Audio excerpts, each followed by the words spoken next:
Tammy Brothers Access. Today we're cleaning out the barn again, and I know I did a video on it last fall in November. Today is March 14th, and this is about usually when we do it.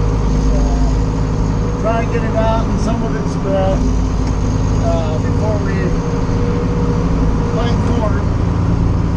And our target date for planting corn is usually April 1st. So we want to get what we want to get done here before then. Plus the barn is full from this winter, and you can see the cows probably laying back there behind those red gates again. And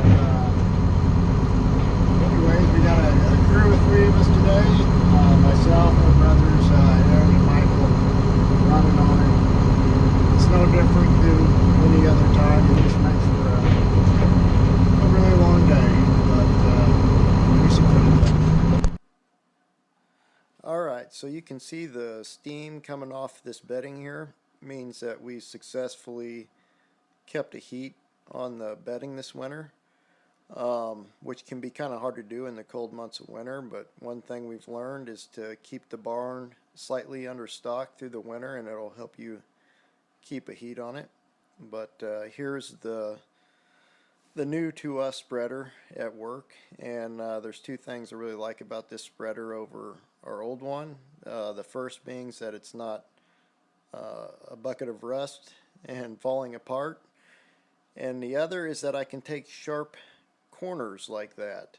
This spreader has the central velocity power takeoff, the double knuckle, to where you can take sharp corners with the PTO on. Which my old one, every time I had to take a corner or turn around, I'd have to shut it off, which just cost me a lot of time idling it down, shutting it off, and turning around, and then doing it all over again. And I've actually picked up about 5 loads a day, surprisingly, just by having this device on my spreader.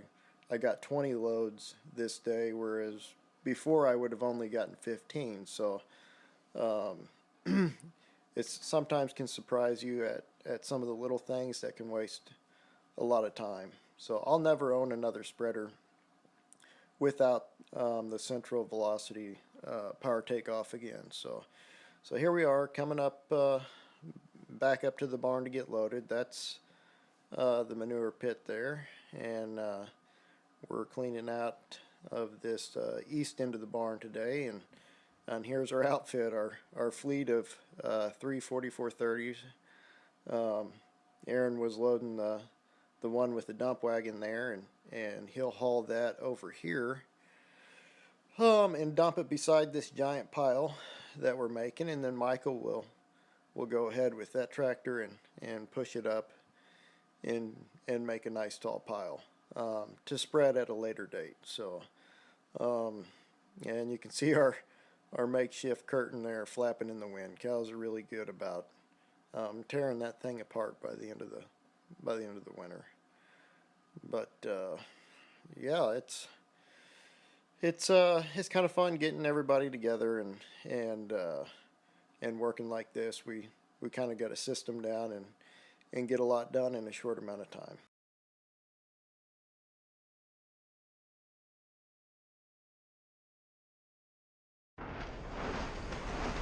Alright, so we made it as far as we wanted to. Get a look at it there.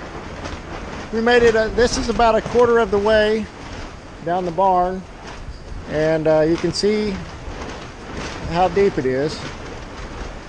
Cows laying down there, but what we'll do is we'll go to the halfway point there, and I'll push the top half of the remaining bedding here back over this way. And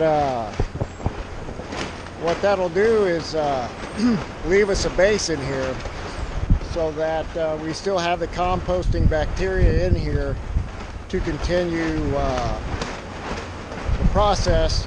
And we'll come in tomorrow night and bed sawdust back over it, and the whole process will start again. But we kind of learned that the hard way. You never want to clean one of these barns out all the way. So I guess that's about it. So the tractor there is what we use. It'll take me about 2 hours to push half of this bedding back over there. So the cows, they're curious. So anyways, thanks for watching. Bye.